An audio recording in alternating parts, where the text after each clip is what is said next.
Natural gas வந்து பார்த்தீங்கன்னா இதுக்கு மேலே போகிறது கஷ்டம்.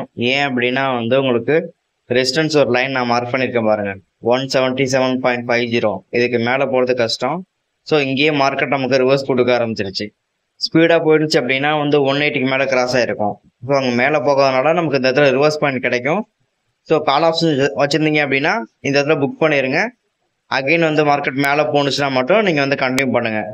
இந்த ரேட்லேயே வந்து பார்த்தீங்கன்னா 176.40ங்கிறது ஒரு நல்ல ரேஞ்ச் தான். 175ல் பர்ச்சேஸ் பண்ணவங்களுக்கு ஒரு 1.5 பாயிண்ட் கிட்ட ப்ராஃபிட் கிடச்சிருக்கும். இங்கேயே நம்ம கொடுத்துட்டு வெளியே வந்துடலாம். ஒருவேளை நம்ம கொடுத்துட்டு வெளியே வரல அப்படின்னா 175 கீழே நமக்கு மார்க்கெட் வந்துருச்சு அப்படின்னா நமக்கு அகைன் வந்து பார்த்தீங்கன்னா பெரிய ஃபால் தான் நமக்கு இருக்கும். இப்போ வந்து 2 கேனல் மேலே போட்டால் தான் நமக்கு வந்து அப்சைடு, மேலேயே நமக்கு க்ளோசிங் வைக்கல, அதனால ரிவர்ஸ் தான் பாசிபிள். இந்த 175 கீழே வந்துருச்சு அப்படின்னா மறுபடியும் மார்க்கெட் கீழே தான் வரும். 174 கூட வந்து 170 கூட நம்ம வந்து ரீச் ஆகலாம் மோஸ்ட்லி. ஆப்ஷன் ட்ரேடிங் பற்றி தெரிஞ்சுக்கணும் அப்படின்னா வந்து கமெண்ட் பண்ணுங்கள். கண்டிப்பாக நான் வந்து அடுத்த ஒரு வீடியோ போடுறேன். நேச்சுரல் கேஸில் ஆப்ஷனுக்கு வந்து பார்த்தீங்கன்னா இன்வெஸ்ட்மெண்ட் ரொம்ப கம்மியாக தான் தேவைப்படும் நமக்கு.